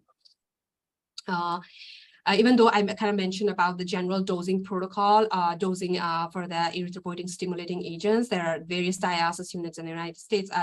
We use automated algorithms for patients' epogen or their erythropoietin dose, so basically they computer-generated algorithm that determines the epogen dose based on their hemoglobin concentration for the past couple of months, as well as their current epogen requirement, and it predicts what their hemoglobin or epogen requirement would be for the next couple of months. So there are various protocols, and this varies depending on the dialysis unit. But the clinician always has the ability to change that dosing protocol based on patients' needs. And if patients are on ESA, usually we check hemoglobin every 2 weeks. But if their ESA is on hold, then we need to monitor their hemoglobin every week to decide if they need to go back on it. This is kind of like if we use different epogen, if they're in the center, if they come to the hospital, we don't have this typical epogen or darbepoetin formulation, then this is the kind of like the dosing recommendation, how we can convert from one type of ESA to the other type based on their baseline dose of epoetin or darbepoetin they're receiving at their dialysis unit. We should temporarily discontinue the ESA, regardless of which ESA we're using for hemoglobin more than 12.5. Or if the hemoglobins kind of start between 11 to 12.5, we start decreasing the ESA by 50%, so that we don't reach a higher hemoglobin target. And then if hemoglobin rises more than 2.5 to 3 grams per deciliter per month, then we should temporarily hold the ESA as well. So the reason we we said that we'll increase the ESA based on their hemoglobin response, but we don't keep on increasing the ESA if they are not responding to that. So patient is considered hyperresponsive if hemoglobin is less than 10 and ESA dose is more than 8,000 units per treatment. And we kind of try to continue to escalate the dose without evaluating for causes for hyperresponsiveness. And then common causes are inadequate iron store, vitamin B12, folate, ongoing blood loss, severe secondary tertiary hyperparathyroidism, if they're like uremic and not getting adequate dialysis and clearance, if they are inflamed or have an active infection, or if they have pure red cell aplasia. And so we should kind of monitor for this while we are treating patient with ESA. And we know if patients are not responding to their erythropoietin stimulating agents as we expect them to, they in general tend to have poor outcomes. So their cardiovascular outcome is worse. Their death from any cause is worse in patients who are not responding well to the ESA. And a lot of the cardiovascular and stroke outcome is because we keep on escalating the ESA dose and causing these the complications of MI or stroke or hypertension. So in general, precautions with ESA, most of the common side effects that they become hypercoagulable, hypertensive when we're using ESA. So we should typically should not use ESA or escalate the dose of ESA if they have uncontrolled hypertension. If they are at hypercoagulable, like for example, somebody with a new DVT or PE. It also increases risk of vascular access thrombosis in our dialysis patients, so something to be mindful of. In patients with active newly diagnosed malignancy, we should typically not use ESA unless the oncology doctors say it's okay, or if their cancer is being treated and their risk of hypercoagulability is less. So we should be very conservative. In patients with like a prior history of cancer, usually it's based on individual patient and discussion with the oncology providers. Patients with a new stroke or myocardial infarction, we should not use ESA in an acute setting, and also pure red cell aplasia, we should not use the ESA. So this is the FDA label. FDA actually says that ESA does not have any meaningful improvement in quality of life, fatigue, or patient well-being, but this is individual. Some patients do get better after their hemoglobin level gets better and have better quality of life. But again, this is individual, depends on individual patient. And we should try to use the lowest dose of epogen that is required to maintain their hemoglobin level at a target level so that we can minimize their RBC transfusion. If hemoglobin level exceeds more than 10, reduce or interrupt the dose of ESA and use the lowest dose of ESA sufficient to reduce the need for RBC transfusion. And this is the FDA guideline, which is slightly different from what I mentioned earlier from the KDIGO, which recommends for a little bit higher hemoglobin of 11.5. And again, the whole goal of the iron therapy in ESA is to minimize the need for transfusions. And again, usually we say we should transfuse patients for hemoglobin less than 7, but that can be individualized to patients. But we typically try to avoid RBC transfusions in our patient because volume overload increases iron overload, causes transfusion reaction, and also increases the allosensitization, decreasing their transplant chances. Historically, just wanted to bring before the ESAs were available, patients required transfusions more frequently. It was common for patients to live with a lower hemoglobin on dialysis with worse cardiovascular outcomes and quality of life. Transfusions were also done in hemodialysis units, so we don't have to do these anymore because we have better these ESA and iron therapies to kind of like maintain their hemoglobin. Just to kind of see how transfusion requirement decreased after EPO was developed. So what's new in anemia management is this HIF prolyl hydroxylase inhibitor, which is very exciting and upcoming. It's not available for routine use yet, but hypoxia-inducible factors or HIF-1 alpha and 2 alpha are part of complex that must bind to the hypoxia response element of the EPO gene in order for the gene transcription and EPO synthesis to occur. And the prolyl hydroxylase or PHD13 inhibitor stabilize this HIF factor so that it is not easily degradable, so that EPO production can occur. So the HIF-inducible factor prolyl hydroxylase inhibitor are a class of drugs that stabilize this HIF and stimulate erythropoietin and red cell production. And the ones that are have been studied recently are the daprodustat, vadadustat, and roxadustat. And there's a study that came out recently, published in Jason on the study of daprodustat, which is an oral hypoxia-inducible factor prolyl hydroxylase inhibitor, which was compared with the standard epoetin alpha in hemodialysis patient, and was also given 3 times a week on dialysis. And they kind of like showed it's non-inferior to epoetin and did not have any adverse events, more adverse event compared to epoetin alpha. So it was a non-inferior trial, but it's very promising. And there was no difference in iron dosing between the 2 groups, and so very promising. Hopefully, we'll have more studies so that we can use it in our patients. And it's an oral medication as opposed to intravenous.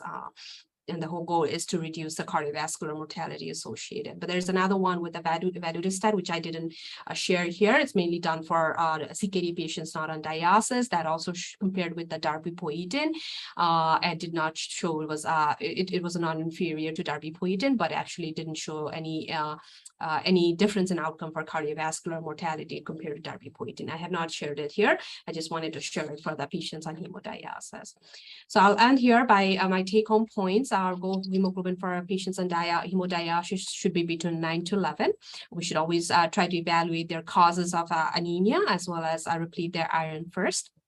And you should use erythropoietin stimulating agents for hemoglobin less than 10 after their iron is depleted. We should understand the contraindication and precautions we need to take with these ESA agents, because these are not very simple medication and can increase cardiovascular mortality and we should evaluate these patients for ESA hyporesponsiveness early and then address that rather than just increasing the ESA dose.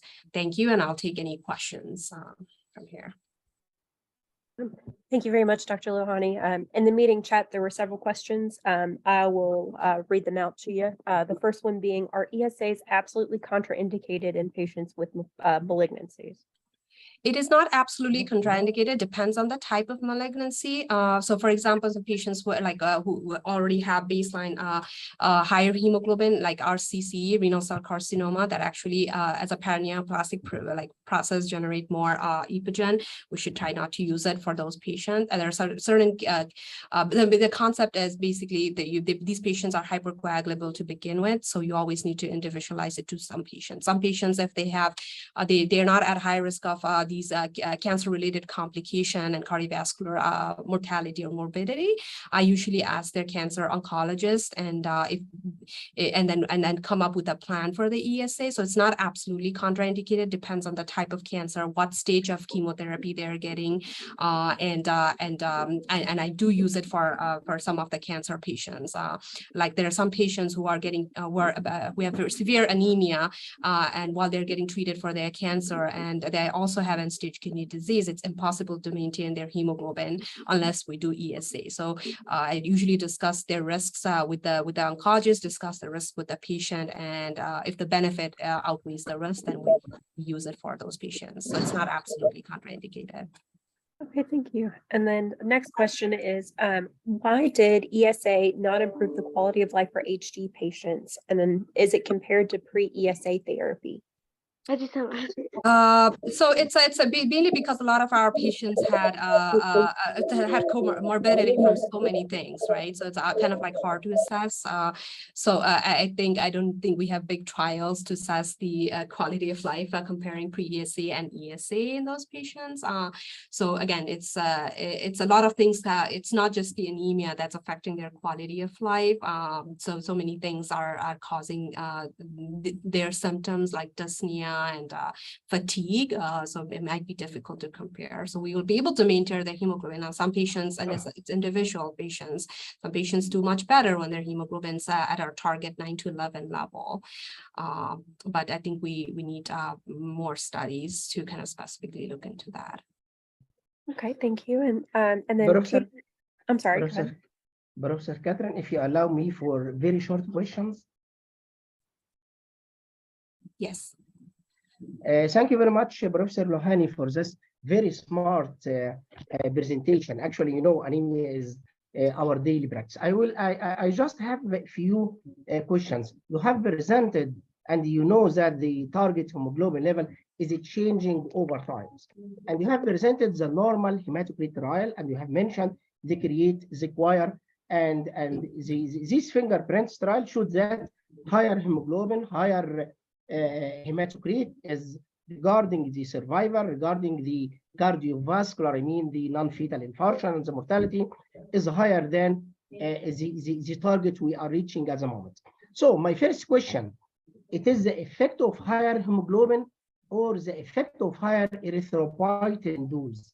Because, you know, erythropoietin in experimental animals is good for the heart. It improves it decreases the apoptosis, it improves the new angiogenesis, it acts on the erythropoietin on the myocardium. So which of which is it, the higher hemoglobin or the higher erythropoietin dose? I think it's a kind of mix of both. It's probably because of the higher erythropoietin dose required because of the erythropoietin related kind of complications, hypertension and plasma volume expansion with our red blood cell production as well. So I think it's mainly because, and then hypercoagulability risks associated with that. So I think we need, in order to reach a higher hemoglobin level, I think we need to do that. And even if in studies that were done, even if with the higher hemoglobin levels, regardless of their epogen dose, they didn't have any better cardiovascular outcomes compared to patients with the 9 to 11, the target that we usually achieve. So I think it's probably kind of like mixture of both. But again, that's why we try not to escalate the dose of ESA just to kind of achieve that goal, but also don't need to achieve a higher hemoglobin goal because we don't get any additional kind of benefit or in terms of cardiovascular outcome. So I think it's a mixture of both from my understanding. Okay, I have many comments, but for the sake of time, what about the iron, the ferric pyrophosphates? I mean, the iron used in dialysis. We don't have any experience in Egypt. What's about your experience? You know that it can bypass the inactivation by the hepcidin. So do you have experience in using iron ferric pyrophosphate in the dialysis in your patients? No, not really. Yeah, we typically don't. Yeah, we just use the standard the iron sucrose and the erythropoietin epogen. So unfortunately, I don't have that experience in my patient population. I see. The last short question: what about giving oral iron in hemodialysis patient? The new preparation like sacrosomal iron. So I typically don't do it mainly because unless patients are not able to tolerate IV iron at all, I give them a trial. But just because if they're in a high state of inflammation and their gut absorption of the iron is very poor, I typically don't use it. I use it for non-dialysis patients, CKD patients, and more of early CKD patients. But if they're severely iron deficient and I need to give them iron, I don't think the oral iron will be able to keep our hemoglobin hemoglobin at a decent level to avoid the erythropoietin dose escalation or even dose initiation. So I don't use it unless a patient's absolutely refusing intravenous iron or have allergy to intravenous iron, then I try it, but it's usually hard to maintain or bring up their hemoglobin just by the oral iron. Okay, thank you very much. Thank you. Thank you, Professor Lohani. So it's my pleasure now to introduce Dr. Yara Moheb, lecturer of nephrology at Mansoura Nephrology and Dialysis Unit. She will present a case with resistant anemia in end-stage renal disease patient. Yara, please.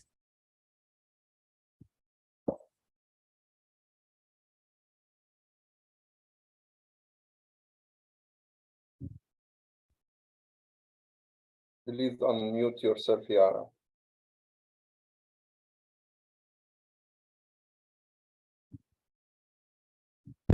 Can you hear me? Yes, we do. Yes. Yes, okay. Yes, Yara. Okay. Thank you, Dr. Ahmed. Good evening, everybody. It's my honor to be with you today. My case today is about resistant anemia in dialysis patients. Let's start with the patient's personal data. He is a 62 years old Egyptian male, retired with no special habit of medical significance. He is diabetic for 20 years on mixed insulin, 25 units once at morning, and the patient has diabetic retinopathy, neuropathy, and experienced diabetic foot ulcer. He is hypertensive for 20 years, and the doses of antihypertensive drugs were decreased till stopped since May 2022. He is on carvedilol 6.25 milligram once daily as a cardioprotective medication. He had end-stage renal disease on chronic hemodialysis for 5 years. On examination, the patient was pale, blood pressure was 108 and 10 over 70 millimeter mercury. He has mild lower limb edema and healed diabetic foot ulcer. Otherwise, the examination was unremarkable. As regard his renal replacement therapy, his original kidney disease was diabetic nephropathy. He received 3 times per week dialysis sessions through a well-functioning left brachiocephalic fistula. He has residual kidney function of 800 cc per day on furosemide 40 milligram. His KT over V is 1.3. His chronic anemia has been well controlled before June 2022 on epotin beta through subcutaneous route. The doses ranges from 125 to 200 international units per kg per week, with a stable hemoglobin level around 10 to 11 gram per deciliter. However, he started to become more anemic with a stepwise drop of his hemoglobin level up to 9 gram per deciliter in June 2022. His APO-stimulating agent and iron doses were adjusted at the time, but in September 2022, his hemoglobin declined further, ranging from 6 to 7 gram per deciliter, despite adequate iron stores and the higher doses of epotin beta reaching 300 international units per kg per week.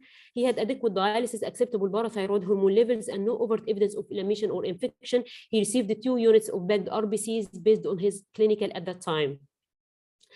You can see in this graph the weight adjusted either therapy in relation to the hemoglobin level of our patient.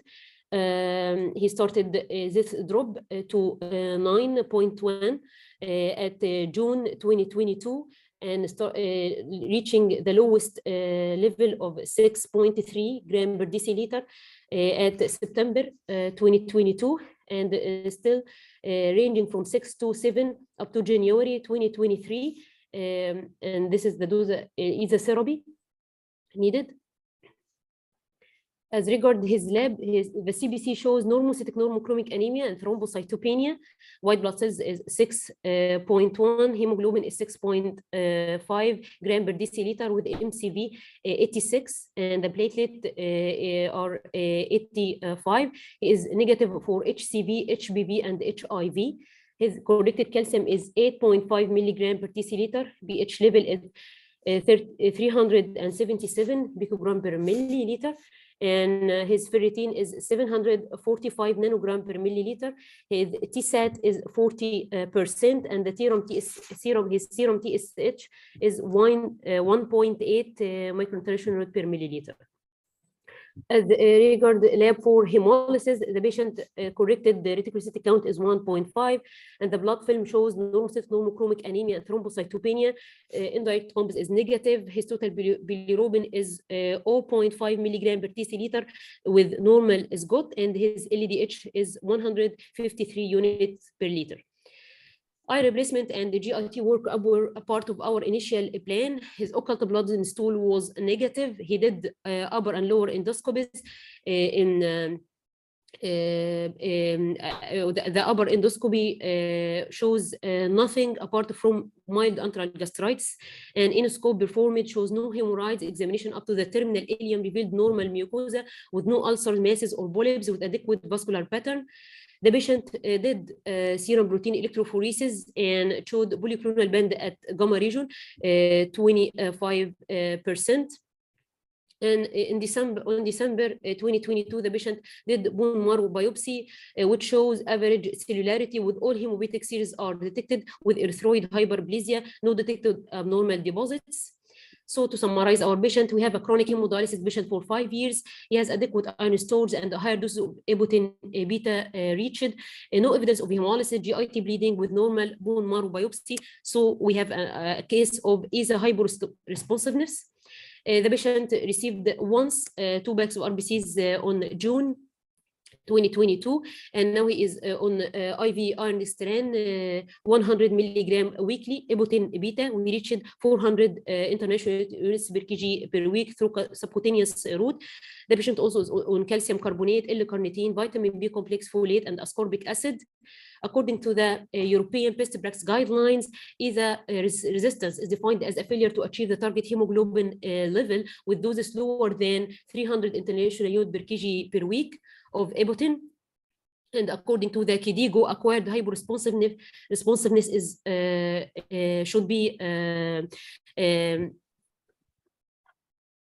should be acquired when 2 increases in ESA doses up to 50% beyond the dose at which the patient had originally been stable.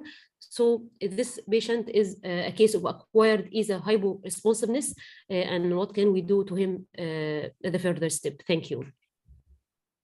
Thank you, Yara. Elegant presentation. I'm just wondering if his nutrition was okay. So I didn't notice albumin, for example. So what about albumin for him? His albumin is 4 milligram. Right. And have we tested for vitamin B12, folic acid? He was already on the supplements, Dr. Right. And bone marrow didn't show any. And the MCV, yes, yeah, and the anemia is not, yes, it's not. Yes, yes. And have we tried to change the type of EPO? Of ESA? Okay, if the patient has have ESA resistance or ESA antibodies, it's not recommended to change the type of ESA. It's recommended to stop, take steroids, cyclophosphamide, cyclosporin, or other immune suppressive, and then to start again ESA after antibodies is eliminated. Right, and you have a question from Professor Lohani.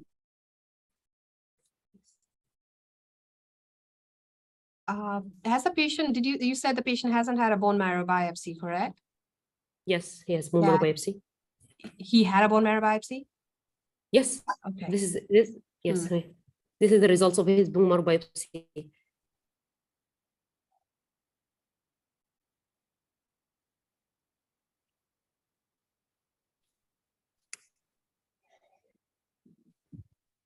Okay, so you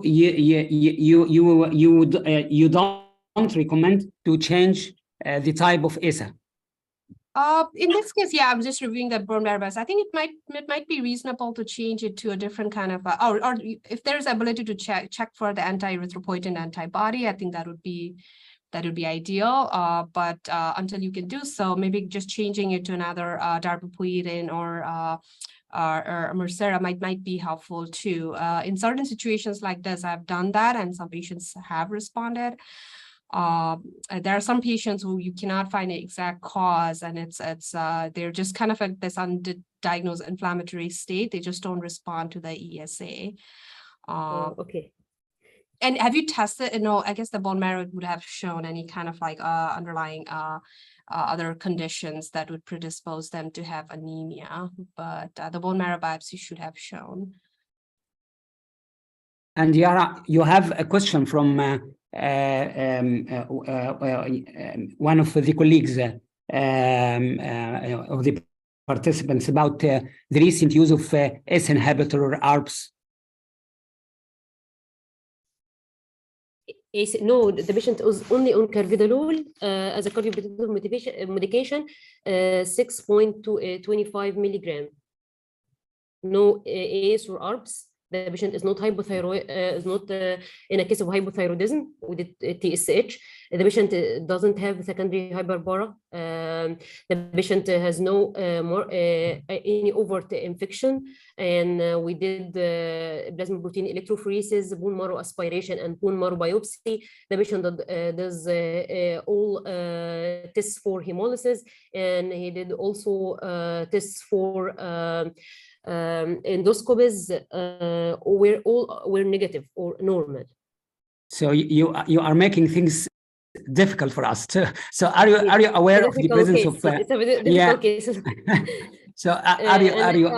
Its antibodies is not done. Yeah, here. I'm asking if it's available in Egypt. Is it available in Egypt? Not in clinical practice. Yeah. So I think as Professor Lohani just said, we can try to change the type of ESA. I think for the first, step. What do you also recommend, Professor Lohani? And the route subcutaneous, we can change the subcutaneous route to intravenous. Will it make a change? Usually subcutaneous is actually better than intravenous, so I don't think that would make a difference. I would probably just change the type of the ESA subcutaneous route is better. It's better in dosing. Actually, the dose requirement for subcutaneous is better than but the rewards of ESA antibodies is more with subcutaneous route than intravenous. Professor Lohani, is there any case reports for erythropoietin hyper-responsiveness that respond to heavy stabilizers? I don't think so. It's not used routinely in clinical practice. It's just on the trial. So I don't think we have that yet, at least I'm aware of. So something for this patient, I guess if we have it available, once we have it available, that might be good. But for now, it's a very difficult case. I think I have a couple of patients who are like in this situation, and it's very difficult. And as I said, a lot of these dialysis patients, even though they don't have any kind of obvious inflammation, they are always in a kind of state of inflammation. So their obvious other inflammatory markers might not be elevated. So I think they are just not responsive to the epogen because of that. So sometimes changing to different formulary might make their anemia better. And I would try that. Other things would be just kind of other screening malignancy or anything else that you would kind of like consider. I think those would be things, even though the iron studies and everything were kind of normal on this. I'm just wondering if we need to investigate for that. Professor Ala, are you aware of FPH inhibitor because in Egypt? Because I think one of the companies has recently launched it. I don't know if this is for the coming months or it is already available. I think it will be launched on 25th of February. The standalone for launching Afrizino, as far as I know, will be this month, and it will be available in Egypt. And I think even the price is not higher than the erythropoietin therapy. So we can start to use it maybe by March or so. I think we will start, in our unit, doing just a pilot study on few patients, and let's see what we have. The data we have from the literature that they are not inferior to erythropoietin therapy. So we will build our experience ourselves, starting with a few patients, maybe by March or so. I have just a quick question, Yara. The ESR is 150 or so. I saw several questions and concerns about this patient having infection with high ESR. Is this right? Yes, But- he is 150, It's, about yeah. 150. But Yeah. he did a 3D scan of his body and the oncology center with no finding. What And about other inflammatory markers? Yeah, Yara? this is How very about- important, the inflammatory marker. Yeah. What about the other inflammatory markers? Because he's anemia, yeah, you are right. You know, anemia will increase the ACR, but not to this high level. So, Yara, what about the other inflammatory markers? Such you how recommend much what, is the Dr. Ali? ferritin again, Yara? Huh? How much is Sorry, the Dr. Ali? The ferritin? ferritin, the ferritin is not so high. It's not so high. Yes. Is it Ferritin is 745 745 nanogram per milli. Another does the question patient is have- the patient getting dialyzed very regularly? Or I know the KT over V was adequate, but it's also not, that does not mean that a patient is getting adequate dialysis, right? KT over V is just a marker, it doesn't. Yes, even we added a fourth session for this patient for a month. Nice, nice. He received his, yes, he received the 3 sessions per week, and Dr. Ali recommend adding a 4th session for a month for this patient. And what dialysis access does he have? What dialysis? Sorry? Dialysis PV fistula. access, does he have a PV fistula fistula. or a catheter? Yes, brachiocephalic fistula. It's well Oh. functioning brachiocephalic fistula, yes. Yeah, you made our life harder, I think. It's hard case. Yeah, I think this patient needs a kidney transplant. yeah. And was he seen by the hematologist? Does he have any such suggestion? The hematologist in oncology center did the 3D scan for all his body. They did the plasma protein electrophoresis, the bone marrow aspirate, and the bone marrow biopsy, and nothing more. Okay. I have a personal experience giving long-acting erythropoietin therapy might be helpful. I have similar patient a couple years ago. His hemoglobin was very, low, was about 7, not more than 8 for a long time.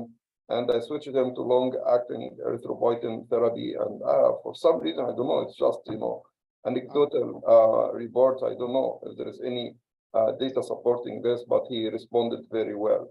I have, Okay. another. Amr, I'd like might to be make two. 2 points, if you don't mind, Amr. One is particularly that antibodies of erythropoietin are not readily available. It is invariably those patients have extremely low reticulocyte count, and they have Yes. low precursor of red cells in the bone marrow. And this guy did not have those. So I doubt very much it is an Yes. antibody-mediated phenomenon. Erythrocyte Second, count would be I'd really like to one. know the others what they think is that often I have quite few unexplained severe anemia, and we know they are inflamed, some with catheter or what have you, and they don't have increased SED rate or CRP. And I don't know if there are other markers or something to tell us that they are really indeed inflamed. If this guy is a failed transplant, I mean, we know those failed transplant, if he's not on immunosuppressant and his kidney is still in his belly, that he is inflamed. I mean, these are chronically rejecting, that sometimes they have very weird symptoms, and one of them is this resistance to it. And honestly, I put them sometimes back on a low dose anti-rejection medication, could be 5 milligram, 10 milligram prednisone, and they do respond very, very well. So I don't know the exact situation of this transplant, but these are 2 things. So the point I'm making, antibodies, you will have no reticulocyte count at all, very, very obliterated from the bone marrow. And second, inflammation in these patients, they do not always have those markers elevated. I mean, that's Yes. my experience. I don't know if anybody has seen that. So all of you recommend changing the type of ASA or not? What was that? Just go back to Dr. Sawaya's suggestion. What about the transplant? Does he still have his old transplant? Is he on any immunosuppressive medications? He's not a transplant patient. Oh, okay. So he never received the transplant. Thank you. Yes, he is not a transplant patient. His original kidney disease was diabetic nephropathy, and he is in chronic hemodialysis for 5 years. He do not have any transplant.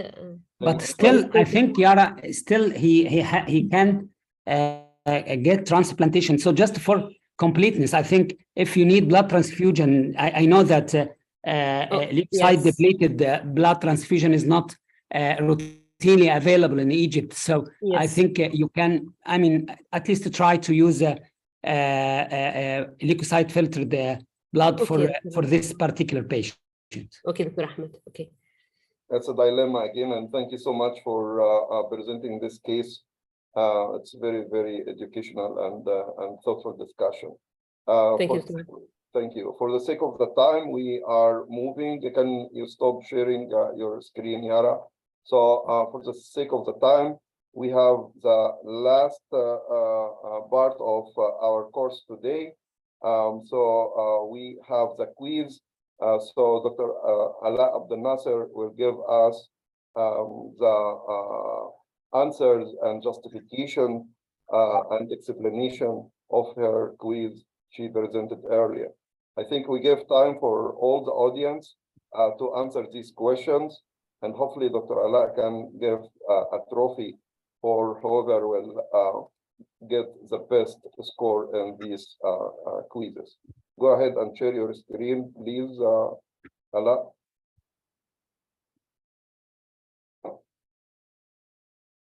Welcome back. Which one of the following is the most common identifiable cause of erythropoietin resistance? Acute infection, hyperparathyroidism, iron deficiency anemia, severe malnutrition. The correct answer is iron deficiency anemia. About 84% of the answers are correct. The justification is, according to KDIGO guidelines 2012, either hyperresponsiveness or resistance is the inability to achieve or maintain desired hemoglobin despite usual higher doses of erythropoietin. The most common cause of resistance is iron deficiency anemia followed by inflammation. Guidelines recommend that iron administration in CKD patient with anemia with T-sat less than 30 and with serum ferritin less than 500 nanogram per ml. Although less common, other causes of resistance include hyperparathyroidism, bone marrow aplasia, and severe malnutrition. Which one of these complications could be attributable to high-dose erythropoietin therapy in patients with CKD? Hypotension, major adverse cardiovascular events, diabetes, increased risk for infection. The correct answer is major adverse cardiovascular events. About 84% of the answers are correct. Despite clinical success, erythropoietin are generally administered when hemoglobin level is less than 10, owing to the risk for adverse effects like cardiovascular events, CKD progression, vascular access thrombosis, and overall mortality. The secondary analysis of CAIR study defined the high erythropoietin dose as more than 20,000 units of Ibuprofen per week, and noted that such doses were associated with more major adverse cardiovascular events outcome irrespective of target or achieved hemoglobin level. Which one of the following statements is the most accurate regarding emerging therapies for the anemia management in patients with CKD? There are currently no investigational therapies in clinical trials for anemia in CKD. Hypoxia-inducible factor propyl hydroxylase domain inhibitors may be a promising strategy for the management of anemia in CKD. Stem cell-based therapies are in the early stages of clinical trials for anemia in CKD. Hepcidin inhibitors are in the late stage trials for management of anemia in CKD. The correct answer is hypoxia-inducible factor propyl hydroxylase domain inhibitors may be a promising strategy for the management of anemia in CKD. About 63% of the answers are correct. Hypoxia-inducible factor are molecular inhibitors of propyl hydroxylase domain dioxygenases, which stimulate hypoxic induction, resulting in increasing erythropoietin production and iron metabolism. Recent data from phase 2 and phase 3 studies have demonstrated the efficacy of HEP in correcting anemia and maintaining hemoglobin levels with fewer adverse cardiovascular events as compared to erythropoietin therapy. Preclinical and clinical studies have suggested that hepcidin inhibitors may be beneficial for anemia in CKD, but to date, no compounds are under investigations in humans. Which is the most accurate regarding erythropoietin therapy in patients with CKD? The goal of erythropoietin therapy is to maintain a hemoglobin concentration of 10 to 11.5 gram. The goal of erythropoietin therapy is to maintain a hemoglobin concentration within the normal reference range. Erythropoietin doesn't affect the blood pressure. Erythropoietin may improve cardiovascular outcomes. The correct answer is the goal of erythropoietin therapy is to maintain a hemoglobin concentration of 10 to 11.5. About 94% of the answers were correct. Erythropoietin are used in anemic patients with CKD with the goal of avoiding blood transfusion and minimizing anemia-related symptoms. According to KDIGO guidelines 2012, erythropoietin shouldn't be used to maintain a hemoglobin concentration more than 11.5. Though RBC transfusion rapidly corrects anemia, they are typically avoided when possible owing to the associated risk, especially those in patients who are eligible for organ transplantation. According to KDIGO guidelines for patients on aluminum-containing drugs, serum aluminum level should be monitored every 3 months, 6 months, 12 months. No need to be assessed. The correct answer is 3 months. About 63% of the answers are correct. National Kidney Foundation KDIGO guidelines 2003 recommend serum aluminum testing at least annually in all hemodialysis patients and every 3 months in those who receive aluminum-containing medications. Others propose routine serum aluminum testing only in patients with known aluminum exposure or manifestation of toxicity. However, given the low prevalence of aluminum toxicity among hemodialysis patients, serum aluminum level is not routinely measured in all patients on hemodialysis. Routine monitoring is not cost-effective in most patients. The most serious fungal infection that was reported with this fluroxamine treatment is aspergillosis, candidiasis, mycorrhizasis, toxoplasmosis. The correct answer is mycorrhizasis, and about 57% of the answers were correct. What is the volume of treated water that is used to prepare the dialysate of 4-hour conventional dialysis? 20, 60, 120, 200, 350. The correct answer is 120. About 70% of the answers are correct. Hemodialysis requires the use of high volumes of freshly prepared clean dialysate to foster the removal of low molecular weight metabolites and to correct the electrolyte and the acid-base imbalance of chronic renal failure. At a blood flow rate of 500 ml per minute, the dialysate requirement would be 500 multiplied by 60 equal 30 liters per hour. Thus, in the setting of a standard 4-hour treatment, a total dialysate volume of 120 liters. Which one of the following treatment process is responsible for removal of ionic contaminants, bacteria, and endotoxin? Sand filter, carbon absorption, softener, ultrafiltration, or reverse osmosis? The correct answer is reverse osmosis.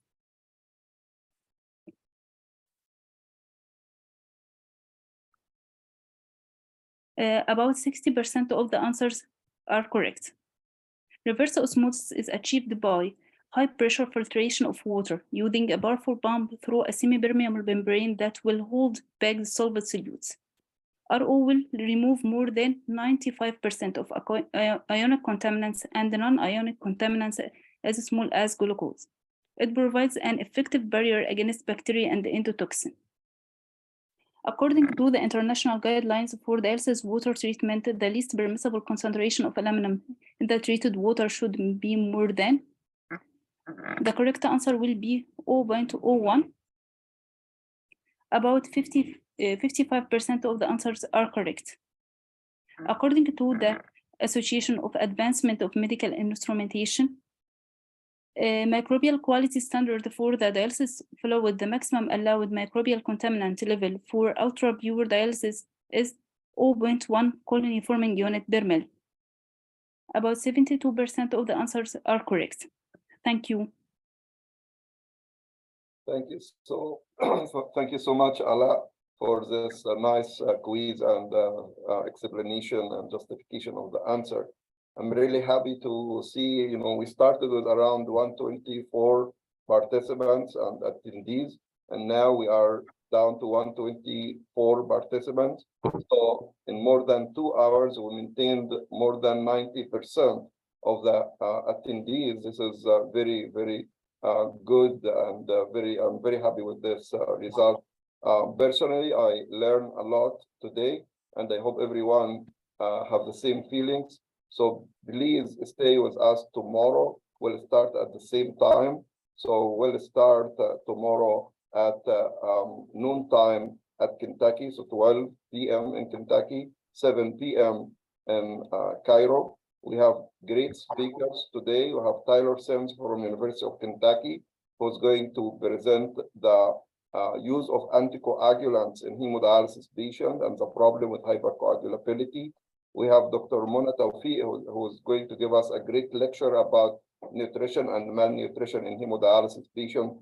Then we'll have another interesting case presentation to cover these two topics from University of Kentucky side. We have great moderators, Dr. Hisham Sayed, JC Aisinina, George Davis, Peter Sawaya, and Radak Konishi. So please come back tomorrow, same time, come back with questions, and we'll have thoughtful and interesting discussion. Thank you, and we'll close the session today, and we'll see you tomorrow. Thank you. Okay, bye-bye. Thanks. Thanks. Bye-bye. Thank you all.